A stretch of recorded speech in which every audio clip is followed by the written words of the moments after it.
الحمد للہ رب العالمین والعاقبۃ للمتقین والصلاة والسلام علی سید المرسلین اما بعد فاعوذ باللہ من الشیطان الرجیم بسم اللہ الرحمن الرحیم۔ پڑھیے الصلاة والسلام علیک یا رسول اللہ وعلی آلک واصحابک یا نبی اللہ۔ الصلاة والسلام علیک یا حبیب اللہ وعلی آلک واصحابک یا نور اللہ۔ تو پیارے بچوں، آج ہماری سورہ معون میں جو چند آیت ہم نے پچھلی پڑھ لی تھی، اور آج کی آیت جو ہماری ہیں وہ الذین هم یراؤون ویمنعون الماعون، اس کو ہمیں سمجھنا ہے، ٹھیک ہے؟ کون سی آیت؟ پھر سے پڑھ لیتے ہیں۔ الذین هم یراؤون ویمنعون الماعون، ٹھیک ہے؟ اسے سمجھنا ہے۔ تو سب سے پہلے حمزہ، اور حمزہ پہ زبر ہے۔ حمزہ کو آپ نے سمجھ لیا کہ شروع حلق سے ادا ہوتا ہے۔ کہاں سے ادا ہوتا ہے؟ اور جب زبر کو بغیر کھینچے پڑھتے ہیں، اور جس حرف پر تشدید ہو اسے دو بار پڑھتے ہیں۔ پھر لام پر بھی زبر ہے تو اسے بھی کیسے پڑھیں گے؟ بغیر کھینچے اور بغیر جھٹکا دیں گے۔ پھر ذال، اور ذال پر زیر ہے اور اس کے بعد یا ہے، تو یا سے پہلے اگر زیر ہو تو یا مدہ ہو جاتی ہے۔ کیا ہو جاتی ہے؟ یا مدہ۔ تو یا مدہ، یہ مد اصلی کہتے ہیں اسے، اور مد اصلی کو ایک الف کے برابر کھینچ کے پڑھتے ہیں۔ کتنے کھینچ کے پڑھتے ہیں؟ ایک الف کے برابر۔ ہاں، تو اسے ذال کو ایک الف کے برابر کھینچیں گے۔ نون پر پھر زبر ہے تو نون کو بھی بغیر کھینچے بغیر جھٹکا دیے پڑھیں گے۔ تو کس طرح سے پڑھا جائے گا؟ الذین، کیسے؟ ٹھیک ہے، نون کو کھینچنا نہیں ہے۔ اچھا، ذال میں اور زا میں فرق رکھنا ہے۔ زا جو ہوتی ہے اس میں زرزراہٹ سی آتی ہے، اور ذال میں زرزراہٹ نہیں آتی، اسے نرمی سے ادا کرتے ہیں۔ اور جو زبان کا سرہ ہے اس کو سامنے والے دانت جو ہیں اس کا نچلا اندرونی حصہ جو ہے، وہاں پر جب ہم زبان کے سرے کو لگاتے ہیں اور نچلے والے دانتوں سے زبان کو نہیں لگنے دیتے، تب ہمارا ذال سے ادا ہوتا ہے۔ اگر ہم نے نچلے والے دانت بھی زبان سے لگنے دیے تو پھر وہ زیادہ ہو جاتا ہے۔ کیا ادا ہو جاتا ہے؟ زا۔ تو زا نہیں کہنا ہے بلکہ ذال ہے۔ تو کیسے پڑھیں گے؟ الذین، کیسے پڑھیں گے؟ پھر اگلا ہمارا جو کلمہ ہے وہ ہے ہم، تو ہاں پہ پیش ہے، بغیر کھینچے پڑھیں گے۔ میم پر جزم ہے، تو اور پھر میم کے تین قاعدے بتائے تھے آپ کو کہ میم کے بعد اگر میم آ جاتی ہے تو ادغام کرتے ہیں، میم کے بعد اگر با آ جاتا ہے تو اخفا کرتے ہیں، اور میم کے بعد میم اور با کے علاوہ کوئی حرف آ جاتا ہے، جیسا کہ میم کے بعد میم بھی نہیں ہے، با بھی نہیں ہے، یا ہے، تو یہاں پر بغیر رکے آگے بڑھنا ہے، یعنی نہ تو یہاں پر ادغام کرنا ہے اور نہ ہی یہاں پر اخفا کرنا ہے۔ ادغام کرنے کی صورت میں بھی ہم رک کے پڑھتے ہیں، جیسے کہ ہم، اور اخفے کی صورت میں بھی کیا کرتے ہیں؟ رک کے پڑھتے ہیں، ہم۔ اور جب اخفا ادغام دونوں نہیں کر رہے ہیں تو ہم میم پہ رکتے نہیں ہیں بلکہ ایک دم آگے بڑھ جاتے ہیں۔ ہم یراؤون، کیسے؟ اب اگر کسی نے یہ پڑھا کہ ہم یراؤون تو یہ غلط ہے تجوید کے حساب سے۔ کیا ہے یہ؟ تجوید کے حساب سے اس کا پڑھنے کا طریقہ غلط ہے۔ میم پر جب ہی رکھا جائے گا جب میم کے بعد میم ہو، یا میم کے بعد کیا ہو؟ با ہو۔ کب رکیں گے میم پر؟ میم کے بعد میم ہو یا میم کے بعد با ہو، تب میم پر ہم ٹھہر کے پڑھتے ہیں، ورنہ میم پہ ٹھہریں گے نہیں، میم کو اس کے مخرج میں ادا کرتے ہوئے آگے بڑھ جائیں گے، ٹھیک ہے؟ میم کو اس کے مخرج میں ادا کرتے ہوئے کیسے بڑھ جائیں گے؟ آگے بڑھ جائیں گے۔ تو یہاں پر میم پہ ٹھہرنا نہیں ہے بلکہ ہم یراؤون پڑھنا ہے۔ اب یا پہ پیش ہے، بغیر کھینچے پڑھیں گے۔ را پر زبر ہے اور اس کے بعد الف ہے، اس کے بعد کیا ہے؟ الف ہے۔ تو یہ الف کیا ہے؟ حروف مدہ میں سے ہے۔ الف کائے میں سے ہے؟ حروف مدہ میں سے۔ تو حروف مدہ میں جو حروف مدہ ہوتا ہے تو اس کو ایک الف کھینچتے ہیں، مگر ایک قاعدہ یہ ہے کہ حروف مدہ کے بعد اگر حمزہ آ جائے یا حروف مدہ کے بعد کوئی جو دوسرا سامنے والا حرف ہے وہ ساکن ہو، کیا ہو؟ دو صورتیں بنتی ہیں۔ کتنی؟ کہ حروف مدہ کے بعد یا تو حمزہ ہو یا آگے آنے والا حرف جو ہے ساکن ہو، تو یہ دو صورتیں بنتی ہیں۔ تو اگر حمزہ ہے تو مد متصل ہوگا یا مد منفصل ہوگا، اور اگر اس کے سامنے والا حرف ساکن ہے تو یا تو مد لازم ہوگا یا مد عارض ہوگا۔ کیا ہوگا؟ مد عارض، یا تو مد لازم ہوگا یا مد عارض ہوگا۔ اس کی صورتیں الگ الگ کہ حمزہ اگر ایک ہی کلمے میں ہے تو مد متصل ہوگا، حمزہ اگر دوسرے کلمے میں ہے تو مد منفصل ہوگا۔ ایسے ساکن یعنی جو حروف مدہ ہے، الف واو یا، اس کے بعد والا جو حرف ہے اگر پہلے سے ساکن ہے تو مد لازم کہتے ہیں، جیسے ولضالین کے اندر ضال میں پہلا والا لام ساکن ہے۔ یا قاف کی مثال لے لیں، جیسے قاف آپ نے لکھا یہ قاف، اب یہاں پر یہ مد اصلی ہے الف، اس کے بعد قاف پہلے سے ساکن ہے تو یہ مد لازم ہو جائے گا۔ کیا ہو جائے گا؟ مد لازم ہو جائے گا۔ اب آپ یہاں لے لیں معون میں، تو نون یہ حروف مدہ ہے، واو کیا ہے؟ یہ حرف مد ہے۔ یہ بات سمجھ رہے ہیں آپ؟ حروف مدہ میں سے کیا ہے؟ حرف مد ہے۔ تو حرف مد کے بعد تمہارا نون ساکن پہلے سے نہیں ہے بلکہ ہم بنائیں گے تو یہ ہو جائے گا مد عارض۔ تو کیا ہو جائے گا؟ یہ مد عارض ہو جائے گا۔ بات سمجھ رہے ہیں؟ اور پہلے سے بنا ہوا ہے تو مد لازم۔ تو کیا ہے؟ مد لازم۔ تو مد لازم ہے۔ یہ تو میں نے سکون کی بتا دیا آپ کو۔ اور اگر حمزہ ہو، کیا ہو؟ حمزہ ہو، تو اگر حمزہ ایک ہی کلمے میں، جیسے یہاں پر یہ یراؤنا ایک کلمہ ہے، یراؤنا کیا ہے؟ ایک کلمہ، اس میں حرف مد کیا ہے؟ الف ہے۔ الف کے بعد حمزہ اسی کلمے میں یراؤنا ہی کے اندر ہے۔ کہاں ہے حمزہ؟ یراؤنا ہی کے اندر ہے، تو یہ بنے گا مد متصل۔ کون سا مد بنے گا؟ یہ مد متصل۔ سمجھ رہے ہیں آپ؟ اور اگر حمزہ دوسرے کلمے میں ہو، جیسے یہی، یہ دیکھ لیں آپ، بھی، یہ کھڑا دیر ہے، یہ کھڑا دیر بھی حروف مدہ کے قائم مقام ہوتا ہے۔ کائے کے قائم مقام ہوتا ہے؟ حروف مدہ کے بعد قائم مقام ہوتا ہے حروف مدہ کے۔ اب اگر اس کے آگے آ جائے انذر، کیا آ جائے؟ انذر، تو یہ حمزہ آ گیا دوسرے کلمے میں، قائم آ گیا حمزہ دوسرے کلمے میں، تو یہ ہو جائے گا مد منفصل۔ یا دوسری مثال الف والی لینے، جیسے آگے قالو، تو قالو میں یہ واو حرف مد ہے۔ واو کیا ہے؟ حرف مد ہے۔ اس کے بعد آ گیا آمنا، اس کے بعد کیا آ گیا؟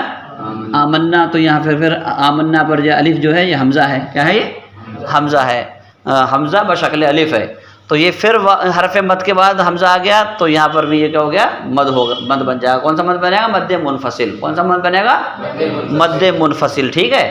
تو اگر حمزہ حروف مدہ کے بعد دوسرے کلمے میں اگر آتا ہے تو اسے مد منفصل کہتے ہیں، اور ایک ہی کلمے میں آ جائے حرف مدہ، حروف مدہ میں سے حرف مد کے بعد اگر ایک ہی کلمے میں آ جائے تو اسے کیا کہتے ہیں؟ مد متصل کہتے ہیں۔ تو یہاں پر کون سا مد ہے؟ یہ ہاں آپ بتائیں کون سا مد ہے؟ مد متصل۔ مد متصل کیوں ہے؟ کہ یہاں پر جو حرف مد ہے الف، وہ ہاں الف، اس کے بعد حمزہ ایک ہی کلمے میں آ رہا ہے۔ حمزہ کہاں آ رہا ہے؟ ہاں، تو یہ کیا ہوگا؟ مد متصل ہوگا۔ اب اس کی مقدار کیا ہے یہ بھی سمجھ لیتے ہیں، پھر آگے بڑھتے ہیں کہ مد متصل ہو گیا، مد لازم ہو گیا، تو مد عارض ہو گیا، تو ان کو کھینچا کتنا جاتا ہے؟ کتنا کھینچ کے پڑھیں گے؟ بات سمجھ رہے ہیں آپ؟ جیسے مد اصلی کے آپ سوال کر سکتے ہو، آپ نے مد اصلی کے بارے میں بتایا کہ ایک الف کھینچ کے پڑھیں گے۔ کتنا پڑھیں گے؟ ہاں، الف واو یا جو ہوتے ہیں انہیں کتنا کھینچ کے پڑھتے ہیں؟ جیسے قاف پہ تمہارا یہ الف ہے تو اسے قا ایک الف کھینچ کے پڑھیں گے۔ بات سمجھ رہے ہیں آپ؟ جیسے معون میں میم کے ساتھ الف ہے تو اسے ایک الف کھینچیں گے، ما۔ ٹھیک ہے؟ اور اگر مد متصل ہے تو کتنا کھینچیں گے؟ اگر مد متصل ہے تو قراء کے نزدیک اس میں ہوتا ہے توسط۔ کیا ہوتا ہے؟ تین طریقے ہوتے ہیں کھینچنے کے، طول، توسط، قصر۔ کیا ہوتے ہیں؟ طول، توسط، قصر۔ تو مد متصل اور مد منفصل میں فرماتے ہیں قراء حضرات کہ اس کے اندر توسط ہوتا ہے، مد متصل میں بھی اور مد منفصل میں بھی۔ تو مد متصل اور مد منفصل کو جو کھینچنے کی مقدار بتائیے وہ 2، 2.5 یا 4 الف بتائیے۔ کتنی؟ 2، 2.5 یا مد متصل کو بھی، مد منفصل کو بھی ہم 2 الف بھی کھینچ سکتے ہیں، 2.5 الف بھی کھینچ سکتے ہیں، اور 4 الف بھی کھینچ سکتے ہیں۔ اور جو مد لازم ہوتا ہے تو مد لازم کو ہم 3 الف اور 4 الف اور 5 الف تک کھینچ سکتے ہیں۔ ٹھیک ہے؟ یہ طریقہ ہوتا ہے۔ تو یہ مد متصل ہے، یراؤنا میں جو الف ہے یہ مد متصل ہو گیا حمزہ ایک کلمے میں آنے کی وجہ سے۔ تو اب اس کو ہم 2 الف بھی کھینچ سکتے ہیں، 2.5 الف بھی کھینچ سکتے ہیں، اور 4 الف بھی کھینچ سکتے ہیں۔ تو کیسے پڑھیں گے؟ ہم یراؤنا، کیسے پڑھیں گے؟ ٹھیک ہے؟ اور جو نون پر زبر ہے اسے نہیں کھینچا جائے گا، اسے نہیں کھینچا جائے گا، کیونکہ زبر کو بغیر کھینچے، بغیر جھٹکا دیے پڑھا جاتا ہے۔ زیر، زبر، پیش، تینوں کو کیا کہتے ہیں؟ حرکات کہتے ہیں۔ کیا کہتے ہیں؟ حرکات۔ اور حرکت کو بغیر کھینچے، بغیر جھٹکا دیے پڑھا جاتا ہے۔ جو حروف ہیں الف واو یا، کیا ہیں؟ حروف ہیں جو جنہیں ہم حروف مدہ کہتے ہیں، تو حروف کھنچتے ہیں، حرکت نہیں کھنچتی۔ کیا کھنچتے ہیں؟ حروف کھنچتے ہیں، حرکت نہیں کھنچتی۔ اور وہ بھی جو حروف کھینچے جاتے ہیں جن کو حروف مدہ کہا جاتا ہے وہ 3 ہیں، الف واو یا۔ کون کون سے؟ الف واو یا۔ بات سمجھ رہے ہیں؟ الف سے پہلے زبر ہو تو الف مدہ، واو سے پہلے پیش ہو تو واو مدہ، اور یا سے پہلے زیر ہو تو یا مدہ ہوتی ہے۔ بات سمجھ میں آ گئی آپ کے؟ اب اگلا پڑھ لیتے ہیں۔ واو پہ زبر ہے بغیر کھینچے پڑھیں گے، یا پہ زبر ہے بغیر کھینچے پڑھیں گے، میم کے بعد نہ تو میم ہے نہ با ہے تو اظہار کر کے پڑھیں گے۔ کیسے پڑھیں گے؟ جیسے آپ نے یہاں اظہار کیا تھا ہم یراؤنا، ویسے یہاں پر میم پر بھی یہاں پر کیا کریں گے؟ اظہار کریں گے۔ اس طرح سے نہیں پڑھنا ویم، ایسے نہیں کرنا ہے، بلکہ اظہار کریں گے بس، میم کو اس کے مخرج میں ادا کرتے ہوئے آگے بڑھ جائیں گے۔ تو نون پہ بھی زبر ہے بغیر کھینچے بغیر جھٹکا دیے پڑھیں گے۔ عین پہ پیش ہے اور اس کے بعد واو ہے، یعنی واو سے پہلے پیش ہے تو یہ کیا ہو گیا؟ واو مدہ ہو گیا۔ کیا ہو گیا؟ واو مدہ۔ تو اس کو کتنا کھینچیں گے؟ ایک الف کے برابر۔ کتنا کھینچیں گے؟ ایک الف کے برابر۔ تو نون پہ زبر ہے اور پھر نون کو آگے ملا رہے ہیں۔ بات سمجھ رہے ہیں آپ؟ لام ساکن ہے تو ساکن حروف کو ہلنے نہیں دینا ہوتا ہے۔ کیا نہیں کرنے ہوتا ہے؟ ہلنے نہیں دینا ہوتا ہے۔ بات سمجھ رہے ہیں آپ؟ وہ 5 حروف ہلتے ہیں جو قاف طا با جیم دال ہیں، یعنی جنہیں حروف قلقلہ کہتے ہیں۔ تو اس کو کیسے پڑھو گے آپ؟ اور واو کا مخرج بھی آپ کو یاد ہی ہے، پھر سے دہرا دیتا ہوں کہ دونوں ہونٹوں کو گول کر کے ہم کیا ادا کرتے ہیں؟ واو ادا کرتے ہیں۔ تو کیسے پڑھا جائے گا؟ وَيَمْنَعُونَ کیا؟ وَيَمْنَعُونَ وَيَمْنَعُونَ۔ اگر کسی نے پڑھ دیا وَيَمْنَعُونَ تو کیا ہو گیا؟ یہ غلط ہو گیا۔ کسی نے پڑھ دیا وَيَمْنَعُونَ تو کیا ہو گیا؟ اور کسی نے پڑھ دیا وَيَمْنَعُونَ تو کیا ہو گیا؟ غلط ہو گیا۔ تو صحیح کیسے ہے؟ وَيَمْنَعُونَ وَيَمْنَعُونَ، ٹھیک ہے، یہ صحیح ہے۔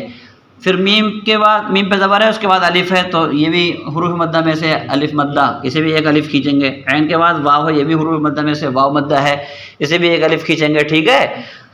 اور معونہ پہ یہاں پہ زبر ہے تو ہم نے پڑھا معونہ تو نون نہیں کھینچے گا، اور اگر ہم نون پر یعنی ہم نے اس کو ساکن کر دیا، یہاں سانس توڑ دی، تو پھر اب یہاں پر تینوں صورتیں بنتی ہیں جو میں نے آپ کو بتائی تھیں، طول، توسط، قصر۔ کیوں؟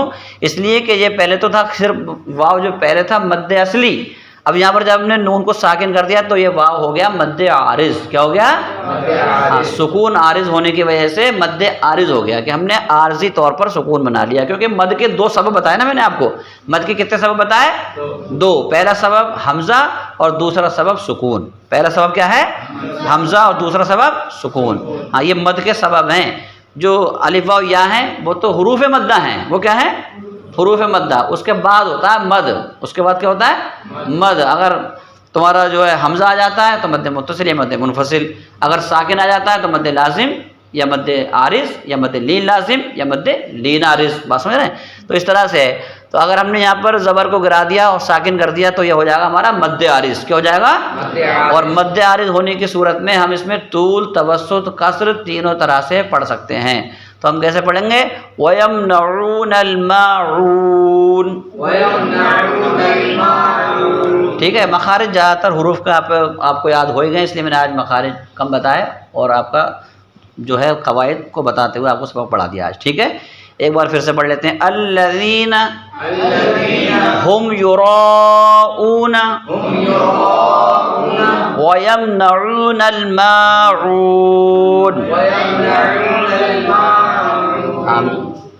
جو مدہ ہوتا ہے اس کا منہ کھول دیتے ہیں، ماعون، ٹھیک ہے، اتنا بس الف مدہ ادا ہو گیا۔